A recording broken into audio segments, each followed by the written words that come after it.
हर हर महादेव मित्रों। यह घटना हमें बताई है महादेव की अनन्य दो भक्त रीना और सलोनी के द्वारा। और इस चमत्कार को पूर्ण रूप से सुनने के बाद आपके पैरों तले ज़मीन खिसक जाएगी और आपका रोम रोम भगवान शिव का नाम लेने लगेगा। तो मित्रों, आइए आपको आनंद दिलाते हैं भगवान शिव की महिमा का। रीना और सलोनी ने हमें बताया कि उनका जन्म इंदौर के पास के गांव सलाउदा में हुआ। उनके माता और पिता भगवान भोलेनाथ के अनन्य भक्त थे और वही गुण उनमें भी समाहित है। चूँकि दोस्तों सलाउदा गांव में पढ़ाई लिखाई की उच्चतम व्यवस्था नहीं है, इसलिए उनके माता पिता ने उनकी उच्चतर पढ़ाई के लिए उन दोनों बहनों को अपने मामा के घर बेंगलुरु भेजने का निर्णय किया। और दोस्तों उसके पश्चात वे दोनों, अब दोस्तों रीना और सलोनी दो बहनों ने हमें बताया कि जब वे 3 साल की थी तब से वे अपने मामा के घर बेंगलुरु में रहने लग गई थी। उनके घर के पास एक शिव मंदिर था।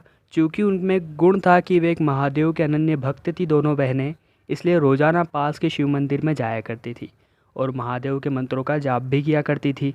और उनकी भक्ति भावना को देखते हुए उसके मामा और मामी दोनों भी भगवान शिव के भक्त हो चुके थे। अब दोस्तों धीरे धीरे समय बीतता गया और जल्द ही वे दोनों बड़ी होने लगी महादेव की भक्ति के साथ ही। जल्द ही उन्होंने 10वीं की परीक्षा को उत्तीर्ण किया और 10वीं की परीक्षा में महादेव की कृपा से उनके काफ़ी अच्छे अंक प्राप्त हुए। इस समय उन दोनों की आयु 15 वर्ष की थी और 17 वर्ष की आयु में अच्छे परिणाम के साथ 12वीं की परीक्षा भी उन्होंने बहुत अच्छे अंकों से प्राप्त की। अब चूँकि दोस्तों उन दोनों बहनों की गर्मी की छुट्टियां आ चुकी थी तो वे दोनों काफ़ी बोर हो रही थी और इसी बीच उन्हें अपने माता पिता की काफ़ी याद आ रही थी। तो उनके मामा ने इस गर्मी की छुट्टियों में उन दोनों बहनों को अपने माता पिता के यहाँ भेजने का डिसाइड किया और यह सुनकर वे दो बहनें भी काफ़ी खुश हो गई। इसके बाद उन दोनों बहनों ने हमें बताया कि मामा उनकी ट्रेन का रिजर्वेशन करवाने के लिए गए, जो कि थी बेंगलुरु से लेकर इंदौर के लिए। पर ट्रेन की सीट बिल्कुल भी अवेलेबल नहीं थी, जिसके कारण उनका न रिजर्वेशन हो पाया न ही उनकी सीट मिल पाई। और बेंगलुरु से इंदौर के लिए किसी प्रकार की कोई बस भी नहीं चलती थी, इसलिए हमारे मामा ने डिसाइड किया कि वे हमें प्लेन से भेजेंगे। आज तक हमने कभी भी प्लेन का सफ़र नहीं किया था, इसलिए हम दोनों बहुत डरे हुए थे, परंतु पहली बार फ़्लाइट में जाने के लिए हम बहुत ज़्यादा खुश भी थे। उसके अगले दिन रात्रि 8 बजे की हमारी फ़्लाइट थी बेंगलुरु से इंदौर के लिए। हमारे मामा और मामी हमें एयरपोर्ट पर छोड़ने भी आए और उन्हें हमें सतावना दी कि कुछ नहीं होगा, काफ़ी अच्छे से तुम्हारा सफ़र यह बीत जाएगा और ज़्यादा देर का सफ़र भी नहीं है। हमने मामा को बोला कि आप ही हमें छोड़ने आ जाते, परंतु उन्होंने कहा कि मुझे ऑफिस में बहुत ज़्यादा काम है, इसलिए मैं तुम्हारे साथ नहीं आ सकता। और प्लेन का सफ़र तो वैसे ही एकदम सेफ़ होता है, तुम आराम से इंदौर पहुंच जाओगी और वहां से मात्र 15 मिनट पर तुम्हारा गांव है, तो बस से वहां चले जाना। ऐसा सुनकर हमने मामा को ठीक कहा और उनसे अलविदा लेते हुए हम हमारी फ़्लाइट की ओर बढ़े और फ़्लाइट के अंदर बैठ गए। और कुछ ही समय बाद हमारा प्लेन उड़ने लगा। मेरी बहन सलोनी को बहुत ज़्यादा डर लगने लगा। मैंने उससे कहा, तुम महादेव का मंत्र ओम नमः शिवाय का जाप करते रहो। और यह करते हुए हम दोनों बहनें ओम नमः शिवाय मंत्र का जाप निरंतर करने लगी और हमारा सारा डर दूर होने लगा। बेंगलुरु से लेकर इंदौर तक का आधा सफ़र हमने तय कर ही लिया था कि अचानक से मौसम में बड़ी खराबी आने लगी। आंधी तूफान और ख़राब मौसम के साथ साथ कड़क बिजली ने हमारे विमान को चारों ओर से घेर लिया था। हमारे विमान के जो पायलट थे वो हमें सांत्वना दे रहे थे कि आप सभी शांत रहिए, कुछ नहीं होगा और हम इस स्थिति से बाहर निकल जाएंगे। परंतु देखते ही देखते आंधी तूफान बिजली बहुत ज़्यादा बढ़ने लगी और प्लेन डगमगाने लगा। हमारे पड़ोस में बैठी एक आंटी तो यह भी कहने लगी कि अब हम नहीं बच सकते, अब हमारा प्लेन क्रैश होने वाला है। हम दोनों बहनें बहुत ज़्यादा डर गई, क्योंकि अब पहली बार हम विमान में सफ़र कर रहे थे। उसके बाद हमारे साथ यह घटना, तो हमें बिल्कुल भी विश्वास नहीं हो रहा था। जब दोस्तों स्थिति और ज़्यादा बिगड़ने लगी तब दोनों पायलट्स ने प्लेन को ऑटोमेटिक मोड पर डाला और वे हमारे साथ आ गए और वे हम सभी को सांत्वना देने लगे कि आप शांत अपनी कुर्सी पर बैठे रहिए, कुछ नहीं होगा, सभी भगवान के हाथ में है और वे अच्छा ही करेंगे। इसी के साथ हमें हमारे माता पिता का एक मंत्र, जो उन्होंने पूरी परिस्थिति में या अकाल परिस्थिति में हमेशा बोलने को कहा था वो याद आया, और वो मंत्र था महामृत्युंजय मंत्र। ओम त्र्यंबकम यजामहे सुगंधिम पुष्टिवर्धनम उर्वारुकबंधनात् मृत्यु मोक्षयमामृतात्। मेरे माता पिता ने मुझसे कहा था कि तुम जब भी किसी बुरी परिस्थिति में फंसो या संकट की घड़ी में हो, महादेव के इस मंत्र का जाप करना, तो वे तुम्हारे लिए अवश्य आएंगे और वे तुम्हारी मदद ज़रूर करेंगे। तो हम दोनों बहनें इस मंत्र का निरंतर जाप करने लगी। तो थोड़ी देर के पश्चात विमान की पिछले कोच से एक नौजवान लड़का निकल कर आया और उसने दोनों पायलट से कहा, जाकर तुम आगे प्लेन को संभालो।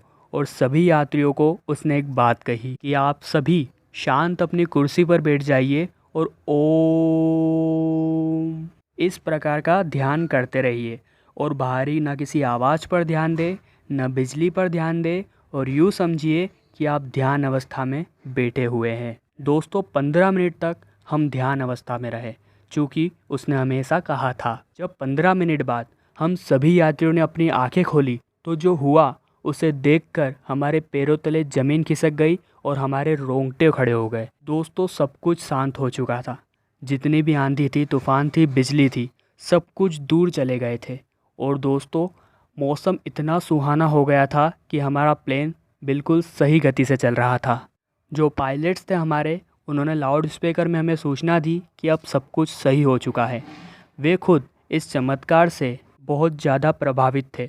उन्होंने हमसे कहा कि यह ज़रूर भगवान का ही काम है, और हमने तो उम्मीद बिल्कुल छोड़ दी थी, परंतु आप लोगों की श्रद्धा ने आज हमारे इस प्लेन को बचा लिया। दोस्तों रीना और सलोनी ने हमें बताया कि यह सब हुआ था महादेव के महामृत्युंजय मंत्र के कारण। उसके बाद दोस्तों जो नौजवान शख्सियत हमें यह सांत्वना दे रहा था, वो अपने पीछे वाले कोच में अर्थात वीआईपी कोच में वापस चला गया। हम उसका शुक्रिया अदा करना चाहते थे, परंतु हमने यह सोचा कि जैसे ही प्लेन लैंड करेगा उसके बाद हम उसे धन्यवाद ज़रूर करेंगे।